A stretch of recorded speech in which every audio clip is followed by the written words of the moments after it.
This took place in the winter of 2005 in Royal, Iowa. I was 18 years old and attending community college. I have always been an outgoing and talkative person and managed, in my youth, to make friends quite easily. Carrie and I met when we were seated beside each other in a math class we were both enrolled in. We weren't automatically friends, because she was a divorced, single mom of 2 small boys, and she was in her late 20s. I was a teenager, just out of high school, still living with my grandparents.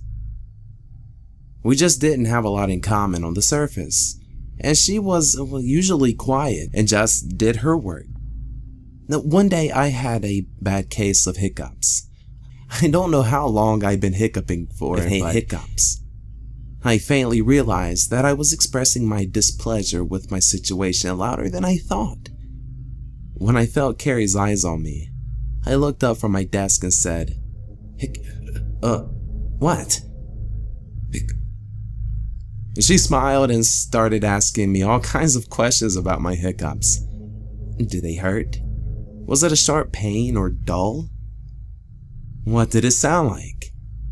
This whole time I'm answering her questions thinking she's fucking nuts. When her final question is posed, she says, "Can you hiccup one more time so I can hear it?" I tried to, but my hiccups were gone. She was a damn genius. I started hanging out with Carrie more and more at school, and then we started going to her house to smoke cigarettes until I would finally get tired of her screaming kid or tired of watching her surf through her matches on dating sites all over the web. That was the thing about Carrie I fucking hated. She was a member of almost every dating site available, as long as they were free, and was constantly updating and changing these profiles. Her entire day was consumed with checking out matches or chatting with men on Yahoo Messenger. All of these seemed innocent enough, but it didn't end with the internet. It started there. She would decide to meet these men, sometimes having them over to her place or going to their homes. She always slept with these creeps too, and while she occasionally dated the same guy twice or maybe 3 times, she was very clearly not seeking an actual relationship. While I was worried about Carrie's overly sexual behavior and ho-hum attitude, I didn't feel like it was in my place to say anything to her. She seemed to understand that what she was doing was indeed risky, because one time she asked me to come over to her house because a guy was coming to pick her up, and she wasn't sure if he was who he said he was or not. I told her that I didn't know what the fuck I could do to help. I'm 5'0" and about 125. But I went ahead and went over to her house to await the arrival of her newest love interest. Right on time, Mr. Internet shows up and my friend leaves. Fast forward a couple of months and Carrie found a new guy in a new town. I call him Louisiana in my head because he claimed to be from the swamps somewhere outside New Orleans. Now, Louisiana didn't have a vehicle, therefore wasn't able to visit. Now, apparently, he had told her that he lived in the biggest house in his small town, about 2 hours one way from the town we lived in. He supposedly had a large amount of money in stocks and bonds somewhere in New Orleans and in a safety deposit box. He described his home as being a beautiful 3-story, old Victorian with 5+ bedrooms and 3 bathrooms. He also spoke in a cute Cajun accent. Louisiana is all she would talk about. One day, Carrie is all excited because Louisiana had finally saved up enough money to send her for gas, so she was planning to visit him. I don't know why, but I did not feel right about her going on this trip. I was very, very suspicious of this guy. I told Carrie how I felt, but because I had no actual evidence of this creepiness, it was nothing more than a gut feeling. My gut was not getting in the way of her weekend with Louisiana. Apparently, I was not the only one who felt that this guy may be a creeper, and Carrie's Aunt Becky decided that she would be going with her niece to meet this too good to be true guy. Now, I should mention that this savior aunt was really only 3 years older than Carrie, so while she was older than both of us, she was only 29 or 30 really, and a very heavy drinker. I look back and have absolutely no idea what possessed me to go with them to meet this man. Did I have a wish to end up dead in a ditch before my 19th birthday? I really don't know. But for some reason, I decided to tag along with Carrie and Aunt Becky to meet the man. I of course lied to my nanny and grandpa, telling them that I was staying the weekend just across town at Carrie's house. As I'm typing this out, my face is flushed, my hands shaking, and my heart is beating so hard and fast that I feel like I may pass out. The events of this particular evening are a bit fuzzy and broken. I have never said a word of this to anyone, ever. And Carrie, Becky, and I never spoke of it, and I moved to Texas just weeks after this happened. I have kept my mouth shut about the entire thing because I know that I was fucking stupid to go with them. The 2-hour drive seemed to go by in absolutely no time at all, and when I was very obviously anxious about meeting this guy. And Carrie and Becky both seemed unconcerned and passed around a joint and a bottle of some alcohol. I hit the joint, hoping that it would calm me down a little before we got to Louisiana's Victorian mansion. I was immediately alarmed upon arriving at the mansion in question. A dilapidated old house was a more accurate description of this place. The house had been painted white recently, and it was 3 stories, so I decided not to judge the house by its street view. Louisiana had promised it was not a problem that Becky and I both decided to tag along, and had invited a friend of his own to stop by for a little while later that evening. He had told Carrie earlier that day that since he slept upstairs in the bedroom, we ladies would have the whole 2nd story to ourselves. When I saw the outside condition of the house, I felt another gut-wrenching feeling that something just wasn't right.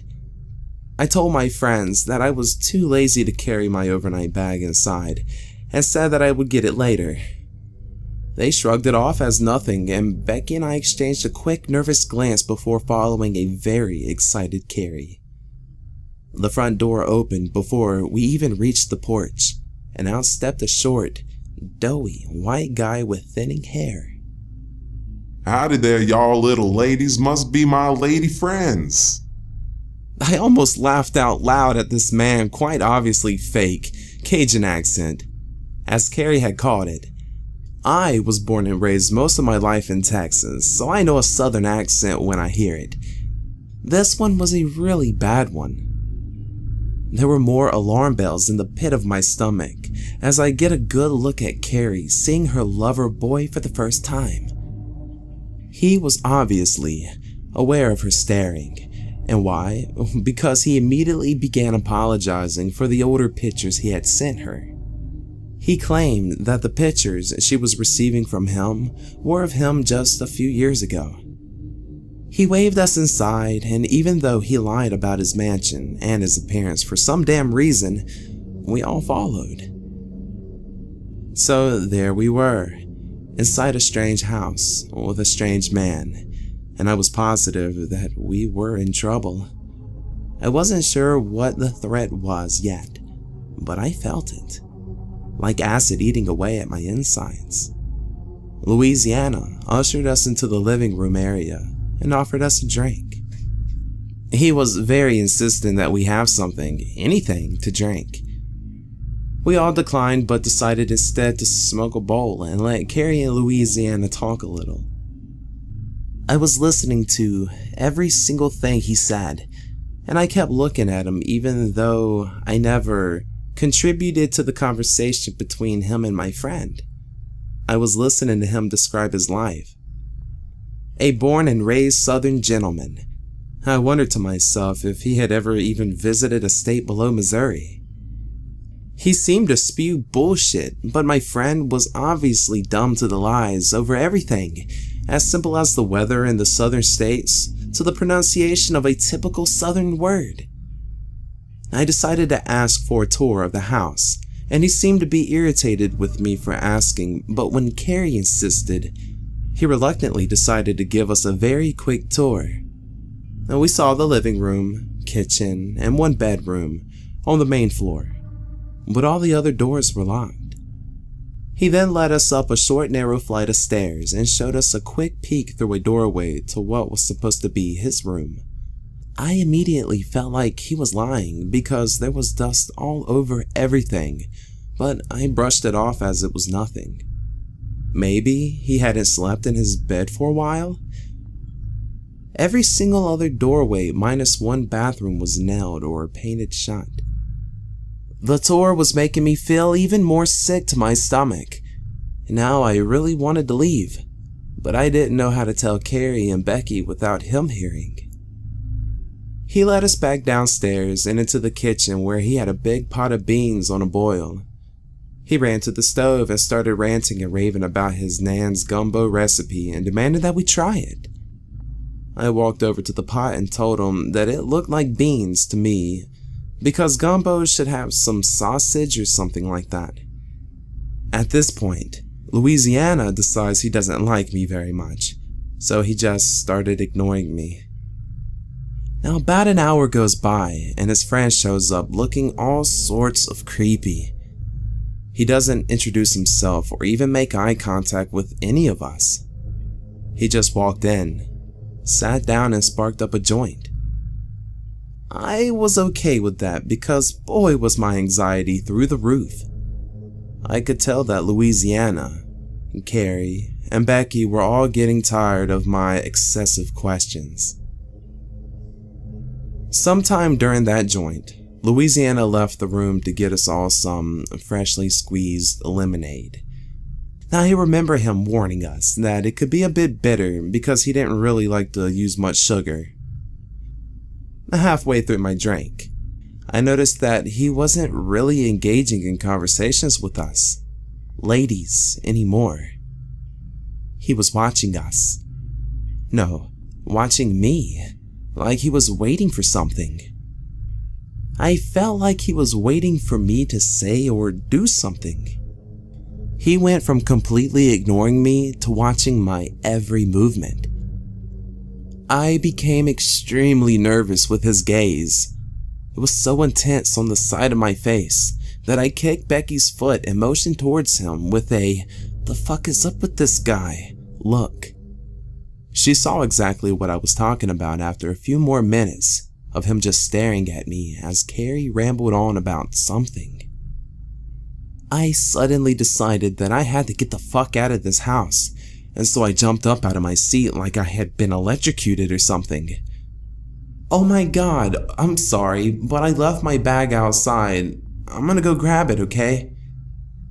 Carrie abruptly stopped talking because of my swift movement and scared tone in my voice. She looked up at Louisiana, seeing his intense glaring in my direction, and as if truly seeing danger for the first time, she stood up and followed me towards the door. I quickly and quietly whispered to her that we had to leave. I told her I wasn't feeling well and wanted to go home. I started out the door with Becky and Carrie following close behind. I will never forget walking away from that house and that man. I was terrified he was going to follow us. He was asking where we were going, and Becky threw him some lame answer about going to the convenience store and that we would be right back. I'm honestly not sure what it was that made both Carrie and Becky blindly follow me out the house. Like I said before, he had not left us alone together, so I couldn't express my fears to them verbally. Becky and Carrie both seemed to be irritated with me with my excessive questions to him. I don't ever remember asking them why they believed me. When I said I had to go, maybe they both felt it too. His sinister stare was like if he was trying to incinerate me with his eyes. No, we were almost 20 minutes away when whatever he had been waiting on took effect. I started hallucinating and felt oddly sedated, not at all connecting with my body. My speech became slurred, and I drifted in and out of consciousness for the rest of the way home. Both girls assumed that I had simply passed out from exhaustion and had together carried me to her kid's bedroom. I woke often throughout the night, all in different stages of panic, but I couldn't manage to stay awake longer than a few minutes at a time. The next day, I had a horrible headache, and my body felt like I had been running in a marathon. I woke up, wrote Carrie a goodbye note, got in my car and went home. I never spoke to Carrie or Becky again after this incident, and I hope I never see them again. I think of how much worse it could have been, and thank my lucky stars I'm not dead. When I was younger, I loved to go fishing with my dad. Where we live, it's very snowy and we often have lots of storms, like snowstorms, not just rainstorms.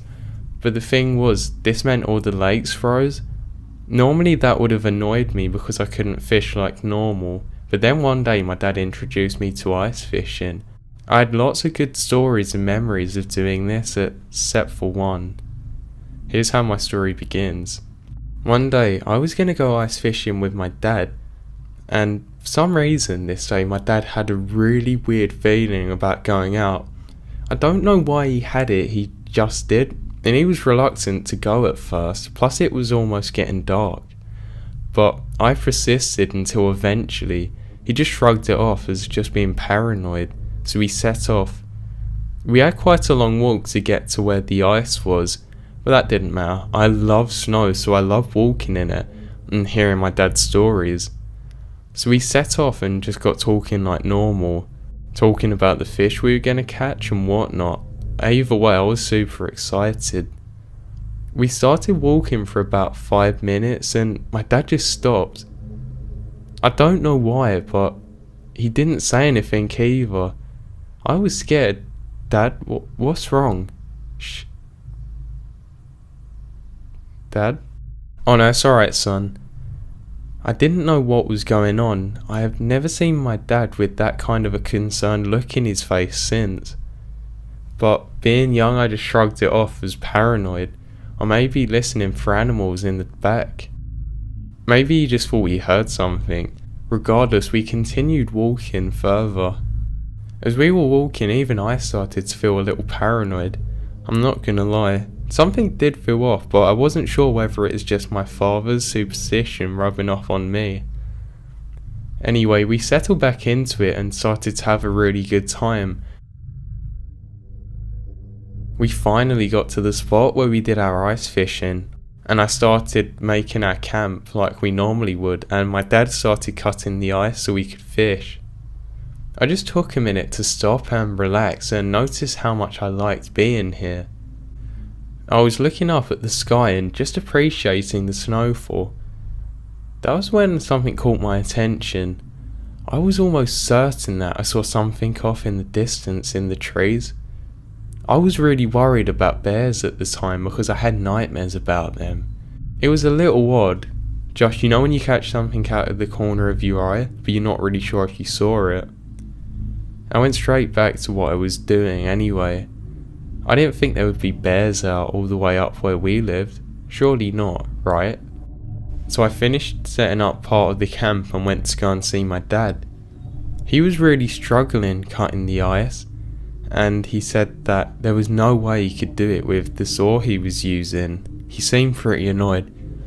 We'll have to head back. Are you sure, Dad? I don't want to walk, my feet hurt. Oh, we haven't got a choice. You want to go fishing, right? I guess. He was right. If I wanted to go fishing, then we would have to head back to get a new ice cutter. The walk wasn't that bad if you picked up the pace, so I picked up my stuff and we started walking. We got a little way out.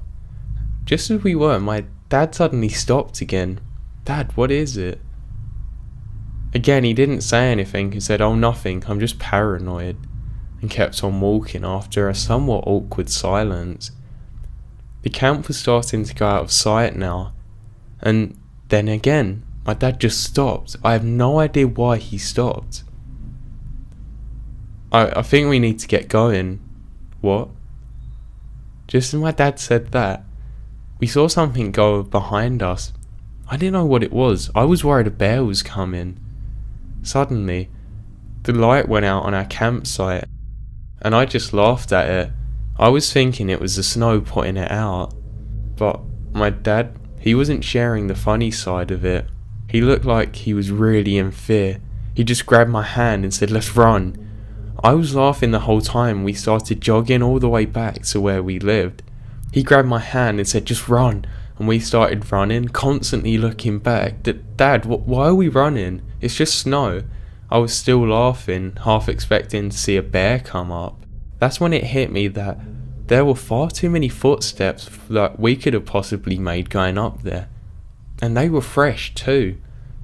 I realised that this was a really dangerous situation, and I started jogging too. Dad, look, do you see that? There must be 4 other people here, 3 other people at least." And my dad didn't answer. He just kept on jogging, looking back, paranoid every time. My heart pounding at this point. I still wasn't sure if it was bears or something. We finally got in, closed the door, locked everything, and my dad got my mum to call the police and gone and got his gun. I had no idea why he was so paranoid, because I just thought it was bears or someone messing around with us. I was too young to understand the situation really. I remembered being scared and looking out the windows, seeing a group of 4 police searching around our campsite. "Dad, the police are there." "Dad?" He didn't answer. It was only when I got a lot older that I realised there was no way that snow could have put out the light we had, because it was enclosed, so you would actually have to do it by hand. Then I realised again with the campfire, there was no way you could put that out without kicking it out. What's worse? Where we live, it literally takes hours for the police to arrive, and there's only one sheriff who would come normally, not a group of 4 people. These are 3 different stories that are all part of one experience, with one especially creepy woman.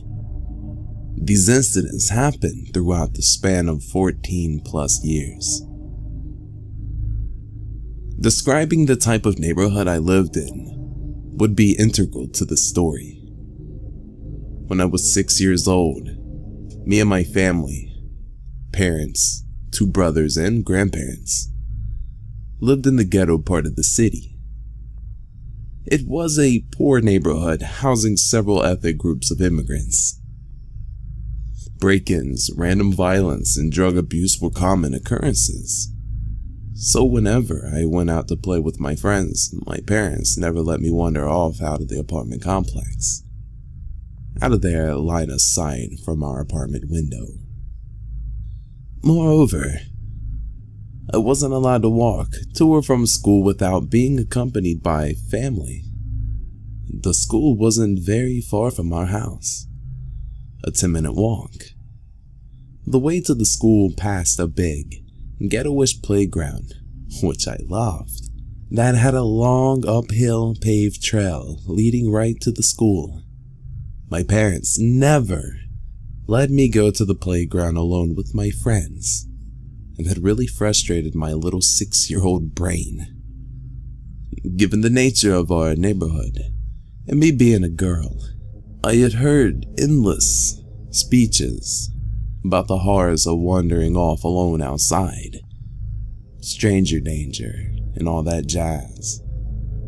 I was a pretty gutsy kid, so I really didn't take my parents' words very seriously. Being a kid, I didn't quite understand why my parents always hovered over me so much, not letting me be a kid and just go outside or go to school alone, when my best friends did so every day.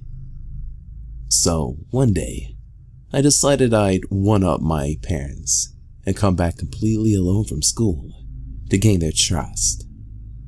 A mentality of, look at me, I'm a big girl now, ha! They worked till late that night. My brother was in high school and my other brother was in the army. I knew the person who was coming to pick me up was my grandma. I planned this all very carefully. School was ending soon. I knew the person who'd come pick me up at 2:15 was my grandma. I planned this all very carefully. School was letting out at 2, and that gave me exactly 15 minutes to get back home and surprise grandma. The moment the bell rang, I ran back home, taking that paved trail that goes through the playground. I was one super excited ball of energy. It would be my first time going home alone, even just outside alone. I was pretty fucking pumped. That didn't last long though, because as soon as I hit the paved trail, I saw her. She was a tall, lanky old lady with bright blonde and dry hair, a super wrinkly face and completely dead-looking eyes. She was wearing all black and carrying all sorts of colorful shopping bags. Now I had seen this old woman outside before.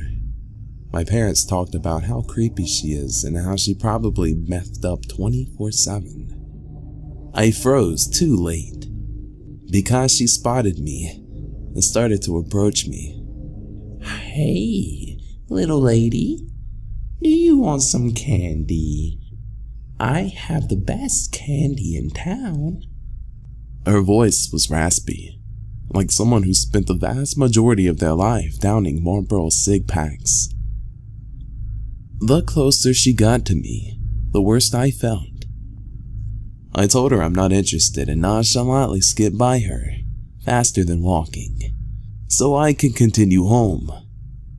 "Come on, just try one. You'll like it. You're a very pretty girl. My friends would love you." She kept walking behind me. She was following me. I was terrified. I tried containing myself to not show her I'm scared. I thought I'd make her angry, and she'd hurt me.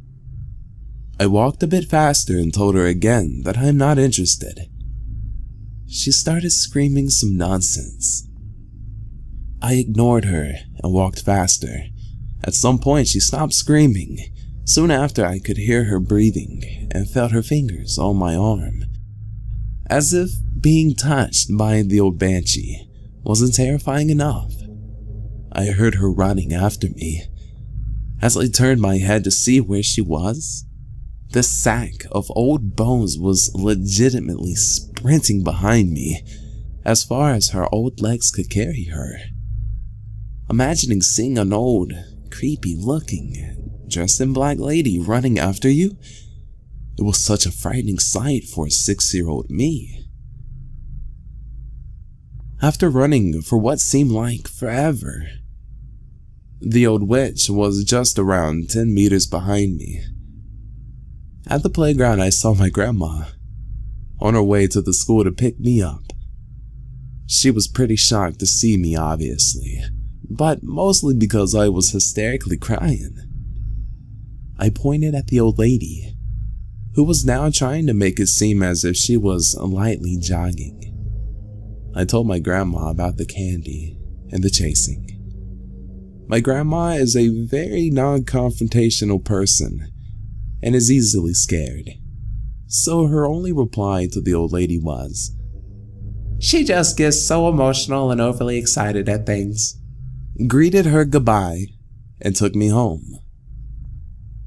The old lady just stood there as we walked away, waving at me and staring at me, smiling a creepy, meth teeth smile. That was my first encounter with her. The other times I saw her outside were when I went out somewhere with my parents. She always stared at me, waved, and smiled. Fast forward to my 15-year-old self. I'm chilling at my grandma's in the same neighborhood. My parents and I moved to a far better neighborhood when I was 12, and I was coming by my grandma's house every day for music theory lessons. Grandma used to be sort of a big pianist in old Soviet Russia. Someone knocks at the door. Grandma, being the extremely paranoid person she is, bolts it and looks through the peephole. Guess who it is? Ye old meth banshee. Grandma proceeded to ask her for her attention through the door. Ye old meth banshee claimed she couldn't hear her well through the door and to open it, now knocking a tad more furiously. My grandpa was sleeping at the time, and waking him up was something neither of us wanted. He suffered a stroke and needed long hours of sleep. So she opened the door, just as far as the chains on the bolt would let her. The creepy old lady pokes her face through the door, offering to sell us eggs. We're both already thoroughly spooked by this woman, and so, rejecting her kind offer of eggs, the decrepit cunt would not let us off the hook so easily though. She shoved her foot in between the door and the frame and did not let my grandma close the door. We were both absolutely horrified as she turned to me and said, "Oh, you're that pretty little girl. Can I buy eggs from you?" We were in shock. The woman tried pushing the door open, but she was no match for the chains. She started fumbling at them with her disgusting, bony hands. She shoved her hands inside our apartment to try to pry open the chain. Grandma told me to call the cops and keep away from the door, but I wasn't having any of that. I kicked Banshee's foot from between the door and the frame and closed the door full force on her fingers. She started screaming and going insane, pounding at the door, yelling how she's gonna get us, how she's gonna send her big scary friend to burn down our place and do many colorful things to me especially. The door banging continued for several minutes until one scary neighbor we had got out and scared her off. My grandma didn't leave the house for a week after that incident and got even more paranoid every time I came by. My last encounter with that creepy woman took place a year ago. I was 20 at the time, driving back to my old shady neighborhood to pick up my grandma for grocery shopping. I parked my car in a dimly lit parking lot and waited for her to come down. Having an instilled by my parents' suburb paranoia, I always locked my car doors, which proved to be very helpful that night. It was around 9 p.m., very dark. Only one streetlight was working, and very quiet. I got that weird, being watched type feeling, so I turned off my flamboyant K-pop music and sat there silently, watching. I could make out a lanky, dark figure coming towards my car, and what do you know? It's her again, looking exactly the same as 5 years ago and 14 years ago, dressed in black, bright blonde hair, same exact shopping bags. She got close to my car and tapped on my window on the passenger side. "Pretty girl, roll down your window." Fuck no. I motioned her a no with my head. She then goes to mess with both door handles on that side of the car to try to open them. When her druggy brain processed the fact that those doors were locked, she slowly walked to the other side of the car, my side, dragging her hand on it as she goes. She taps on my window and tells me she needs a ride to the hospital. I tell her no, to which her response is messing with the door handles on this side. I am thoroughly freaked out. I see my grandma behind my clearly friendly meth banshee, coming in the parking lot.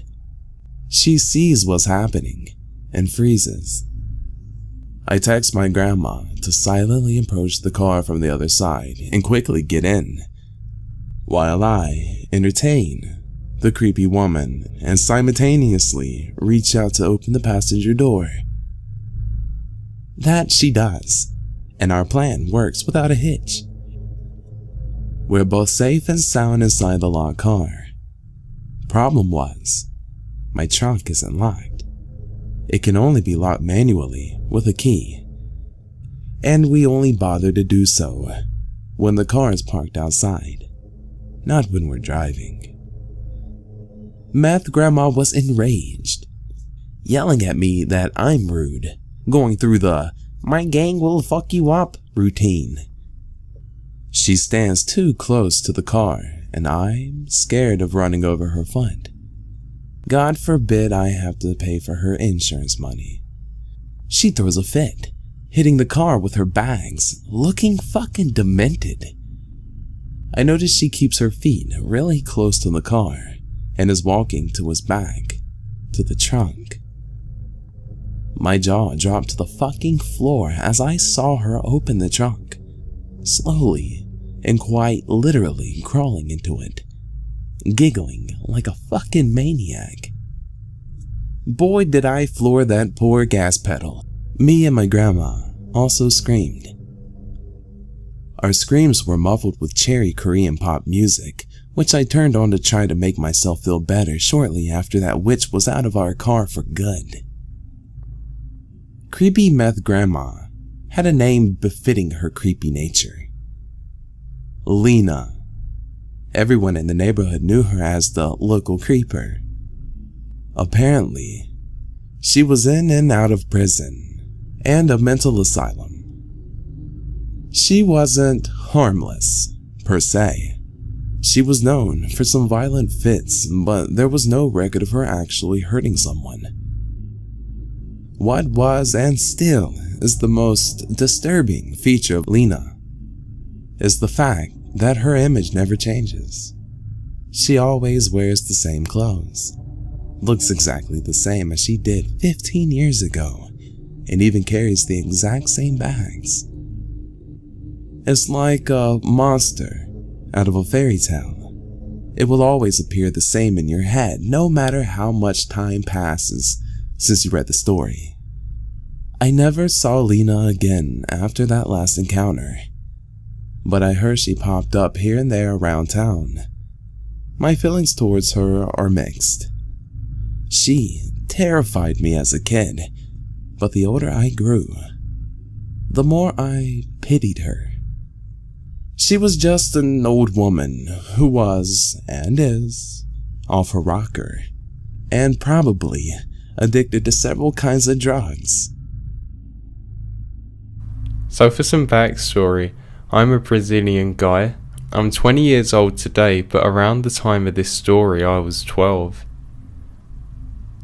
It was just a normal school day, boring subjects, annoying people, you know, the usual.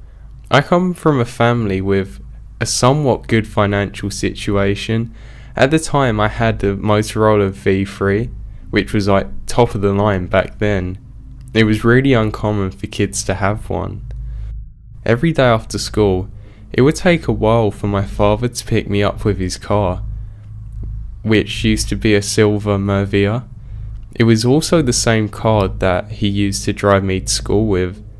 That being said, one day, I was waiting for my dad to pick me up, and I did so by playing some new Super Mario Bros. On my DS, of course, which I also took to school.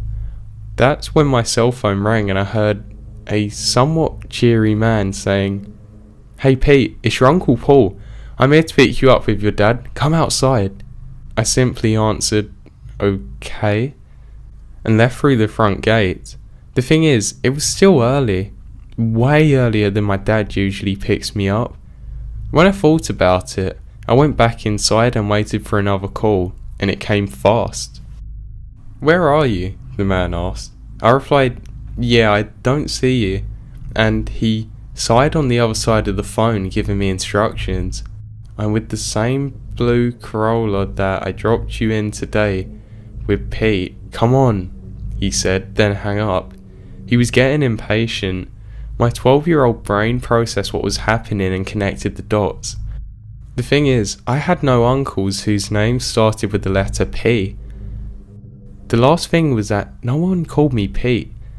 I started to get nervous and talk to my friends about it. I decided to go straight to the principal for help instead. On my way there, the man called again and I picked up. This time he was angry. "Why are you taking so long? Blue Corolla, are you brain dead? Get out here now with that stupid video game of yours." Then he hung up. I instantly froze. Thoughts rushed through my head, such as, are they trying to kidnap me? Is this real? And so on. I started running to the principal's office. I was getting nervous and I called my dad, which he answered in a hurry. I took a deep breath so I didn't seem scared. "Dad, did you by any chance have someone called Paul going here to pick me up?" I asked, my heart pounding to hear what I wanted. "No, whoever is calling you, don't go outside, I'll be right there," he said, and he hung up. I went inside the principal's office, bursting in tears, asking for someone to get the man that was probably out there waiting for me in a blue Corolla. I gave the teacher and the principal the number he was calling me from. I stayed in the principal's office and I got another call. This time I picked it up and my hands were shaking, but I knew it couldn't harm me. "Why are you taking so long?" he screamed. "Listen, I know you're no uncle of mine. You have no idea which car I come to school in, and you're trying to kidnap me for whatever reason. I'm not going outside," I screamed. "Again," he said quietly. I screamed, "What?" I called him sick and crazy and he said it again. "You are not coming out again. You've been out. You just better know," he screamed before hanging up and laughing like a maniac.